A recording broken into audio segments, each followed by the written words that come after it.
Hello दोस्तों, नमस्कार। मैं हूं आयुष और आप देख रहे हैं ऑनलाइन पार्टनर पाठशाला। आज आप लोग पढ़ेंगे प्रायिकता, जिसको अंग्रेजी में प्रोबेबिलिटी कहते हैं। आज उसको हम लोग टाइप बाय टाइप पढ़ेंगे, ठीक है। तो देखिए, प्रायिकता, ठीक है। और प्रायिकता को हम लोग कहते हैं अंग्रेजी में प्रोबेबिलिटी। क्या कहते हैं? प्रोबेबिलिटी। प्रायिकता का अर्थ क्या होता है, इस चीज को सीखिएगा। प्रायिकता का अर्थ है किसी काम को काम के होने या न होने की संभावना, ठीक है। प्रायिकता का अर्थ क्या है कि आपको सिर्फ संभावना करना है, इसमें कोई भी चीज़ निश्चित नहीं होता है, ठीक है। यानी वही चीज़ हम लिखें, प्रायिकता का अर्थ है किसी काम के होने या न होने की संभावना, ठीक। अब देखिए, याद रखिए, ये सब चीज़ बहुत कम आएगा। प्रायिकता का आंसर कभी भी पूर्ण संख्या के रूप में नहीं होती है, हमेशा भिन्न के रूप में होती है। प्रायिकता का जो आंसर होगा कभी भी पूर्ण संख्या नहीं होगा, वो कैसा होगा? भिन्न में होगा, ठीक है। ये भी चीज को आप याद रखिए। तीसरा बात आपको याद रखना है कि प्रायिकता का अधिकतम मान 1 और न्यूनतम मान 0 होता है, ठीक है। अब हम लोग देखेंगे, प्रायिकता का अधिकतम मान होता है 1 और न्यूनतम मान होता है 0। उसके बाद हम देखिए क्या है प्रायिकता का फार्मूला। प्रायिकता का फार्मूला क्या होता है? बस ये रामबाण है। बस इसी चीज को, प्रायिकता का फार्मूले आपको याद रखना है, बाकी हर चीज आपका क्लियर हो जाएगा। प्रायिकता होता है आने की संभावना, आने की संभावना बटे कुल संभावना।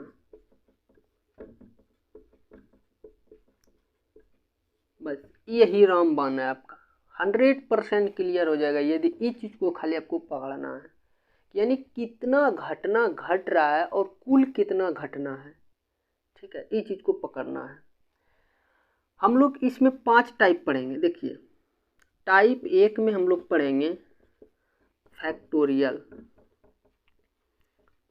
Factorial, factorial and combination, combination,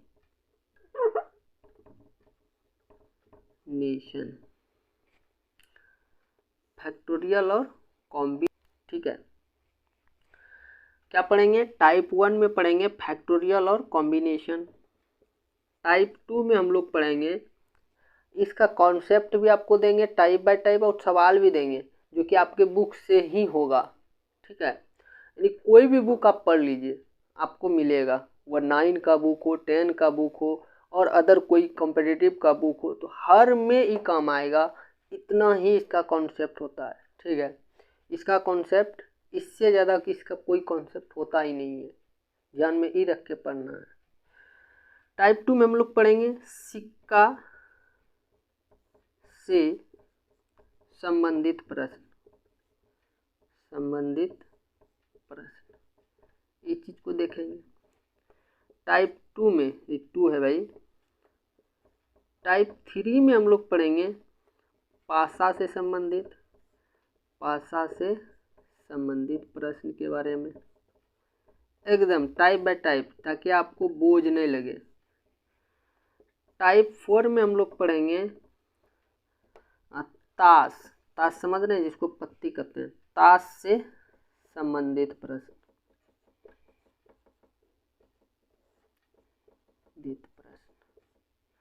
और टाइप 5 में हम लोग पढ़ेंगे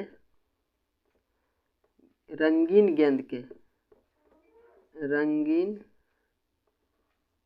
गेंद के संबंधित प्रश्न।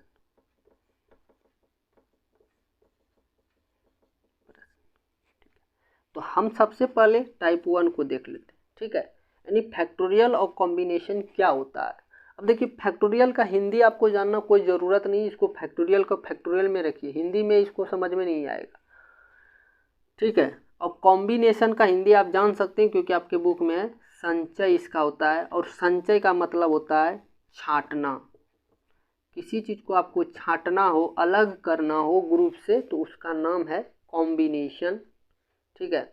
आप उसमें मिला जुला है उसको कॉम्बिनेशन करना, मतलब छांटना, और इसको जब बढ़िया से और हिंदी में जानना चाहते हैं, जमा करना, ठीक है, इसी का नाम संचय है। तो चलिए टाइप 1 हम लोग देखते हैं क्या है। क्या पढ़ेंगे? फैक्टोरियल।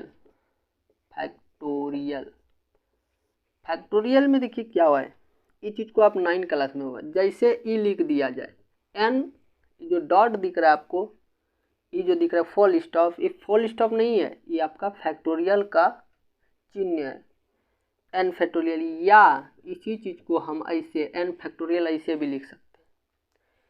आपको कुछ नहीं करना, बस इसको सीखना है, इसी का नाम आप फैक्टोरियल बोल सकते हैं, ठीक है।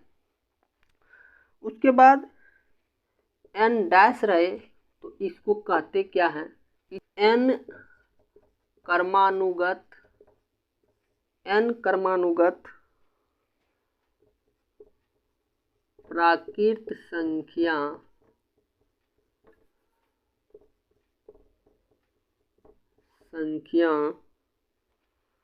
का गुणनफल, का गुणनफल। एन फैक्टोरियल को क्या, एन कर्मानुगत प्राकृत संख्या का गुणनफल। एन कर्मानुगत का मतलब हुआ कि लगातार, क्या हुआ, लगातार, इस चीज को भी याद रखना। अब जैसे हम लिख देते हैं 10 फैक्टोरियल यानी 10 फैक्टोरियल, इसको आप कैसे लिखिएगा, तो देखिए इसको कुछ नहीं करना, 1 से स्टार्ट करना है आपको, और ये देख रहे हैं गुना 5 गुना 6 गुना 7 गुना 8 गुना 9 गुना 10, बस इतना सा। 10 का फैक्टोरियल कहाँ से, 1 से गुना करते हुए जाएंगे और 10 तक, या इसी को उल्टा भी आप लिख सकते हैं ऐसे, 10 से स्टार्ट कीजिए, 9 8 7 6 5 4 3 2 1। ज़्यादातर आपको यूज किसका करना है, इसी का करना है, सेकेंड का, ठीक है, ताकि आपको आसान होगा। आप उसका भी यूज कर सकते हैं, इसका भी। हम लिख दिए, बताइए 15 का फैक्टोरियल, इस तरह भी लिखा रहेगा तो इसका मतलब होता है फैक्टोरियल, 15 का फैक्टोरियल आपको निकालना है।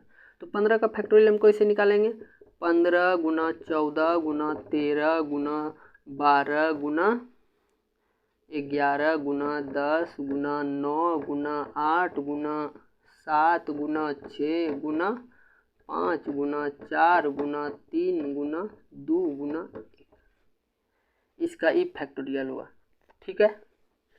और हम निकाल के आपको बताते हैं, जैसे हम ले लेते हैं 17 का फैक्टोरियल निकालिए, यानी ई चिन्ह रहे या ई, इसका मतलब फैक्टोरियल होता है, याद रखना। 17 का फैक्टोरियल हम बोलें तो आप कहिएगा 17 16 15 गुना डॉट डॉट डॉट गुना 2 गुना 1, इस तरह आप निकाल सकते, ये फैक्टोरियल हुआ, ठीक है। आपका क्लास 9th में है, और 10th में भी आपका काम आएगा, यदि ऑब्जेक्टिव हाई लेवल का बना तो आपको दे दिया जाएगा और फैक्टोरियल पूछ दिया जाएगा, तो आप आएगा तो तभी सीखिएगा। और एडवांस लेवल है, जब तक आप इसको नहीं सीखिएगा तो ये सब चीज़ आपका लोकल कोचिंग सेंटर में नहीं पढ़ाया जाता है। कॉम्बिनेशन क्या है, combination,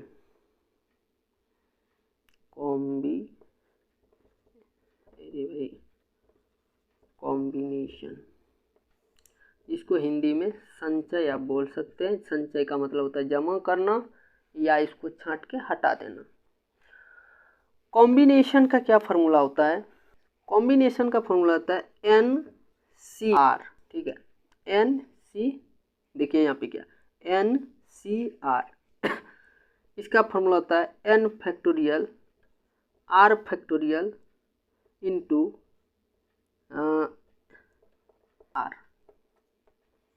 N minus R factorial, इसका ई फार्मूला हुआ। ई फार्मूला का आपको याद रखना।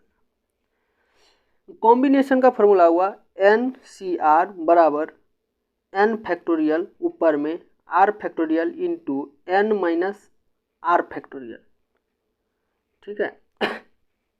या इसी को आप ऐसे लिख सकते हैं N फैक्टोरियल R फैक्टोरियल और N माइनस R का फैक्टोरियल, ऐसे भी लिख सकते हैं। ये आपको लग रहा होगा थोड़ा सा क्या लिख दिए, मगर इसका जैसे आपको सवाल हम बताएंगे वैसे आपको समझ में भी आ जाएगा, ठीक है। तो देखते हैं इसका सवाल। फैक्टोरियल आपको समझ में आ गया। 10C3, इसका कॉम्बिनेशन आपको निकालना है। कॉम्बिनेशन देखिए कैसे निकालिएगा। हम क्या सीखे थे? N फैक्टोरियल, तो N तो 10 है तो 10 का फैक्टोरियल। उसके बाद क्या सीखे थे? RE है तो R का फैक्टोरियल। R कितना भैया? 3 है, मतलब 3 है, इंटू फिर सीखे थे N माइनस R, तो N 10 R 3, तो 10 माइनस 3। अब इसका फैक्टोरियल आपको निकालना है। देखिए कैसे, 10 का फैक्टोरियल आपको सिखाए थे 10 गुना 9 गुना 8 गुना 7 गुना 6 गुना 5 गुना 4 गुना 3 गुना 2 गुना 1। उसके बाद 3 का फैक्टोरियल आपको निकालना है 3 गुना 2 गुना 1, फिर गुना है, गुना लिख दिए। अब देखिए बताइए 10 में 3 जाएगा तो कितना बचेगा? फैक्टोरियल 7 बचेगा। इसी चीज़ को आप यहाँ पे लिख दीजिए, कुछ नहीं कीजिए, बस हम बता रहे हैं स्टेप बाय स्टेप ताकि आपको समझ में आवे। आप शॉर्ट भी कर सकते हैं यदि समझ आते हैं तो, इतना लिखने की कोई ज़रूरत। 3 गुना 1 2 गुना 1। अब 7 का फैक्टोरियल लिख सकते हैं ना, 7 गुना 6 गुना 5 गुना 4 गुना 3 गुना 2 गुना 1। अब देख रहे हैं कि 1 से इधर से देखिए 1 से 7 तक आपको मिल रहा है, 7 तक कट गया, तो यहाँ से भी 1 से 7 तक, ठीक है, 1 से 7 तक कटा दीजिए। अब आपके पास क्या बचा? 10 गुना 9 गुना 8 बचा ना, नीचे 3 गुना 2 गुना 1 बचा। कटता है तो आप कटा सकते हैं। देखिए 3 एकम 3 3 तिया 9, 2 एकम 2 और 2 दूनी 4, कितना बना? 4 तिया 12, 12 गुना 10 120। आपका जो एक कॉम्बिनेशन निकला 10 कॉम्बिनेशन, 3 का कॉम्बिनेशन आंसर क्या निकला? 120। ये 10C3 10C3 इसका कॉम्बिनेशन कितना? 120 हुआ। इसको हम शॉर्ट में भी कर सकते हैं, इतना करने की कोई ज़रूरत नहीं है। यदि आपको 1 नंबर का सवाल पूछ दे और इतना बड़ा करना आपको पड़े तो समय आपका बर्बाद हो जाएगा। तो इसको हम शॉर्ट में बताते हैं कैसे करना है। यही है 10C3, कुछ नहीं किया, फैक्टोरियल लिखिए। 10 गुना 9 गुना 8, 3 है तो 3 गुना 2 गुना 1। अब इसको कटा दीजिएगा, 3 तिया 9 4 दुनिया 8, तो 120 ही है। इस तरह भी आप कर सकते हैं, इतना लंबा करने की कोई ज़रूरत नहीं, बस आपको आना चाहिए। शॉर्ट भी कर सकते हैं। देखिए इसमें अब आपको याद रखने 2 बात है, उसको आपको याद रखना, लिख लीजिएगा। क्या याद रखना है? यहाँ पे लिखते हैं याद रखने योग बात, इसको याद रखिएगा, ऑब्जेक्टिव में काम आएगा। NC 1 है तो इसका आंसर क्या होगा? तो N ही होगा। जैसे मैं आपका एग्जांपल 10C 1 दे दे तो 10 ही इसका आंसर होगा, समझ गए? जैसे दे देगा 15C 1 तो इसका आंसर 15 हो जाएगा। उसी प्रकार ये हो गया। एक चीज़ याद रखिए, उसके बाद इसको आप याद रखिए NCN, तो इसका आंसर 1 होगा। जैसे 10C 10 तो इसका भी आंसर क्या होगा? 1 ही होगा। इस तरह तो दो बात को याद रखना और फैक्टोरियल और कॉम्बिनेशन को याद रखना, बस क्लियर हो जाएगा।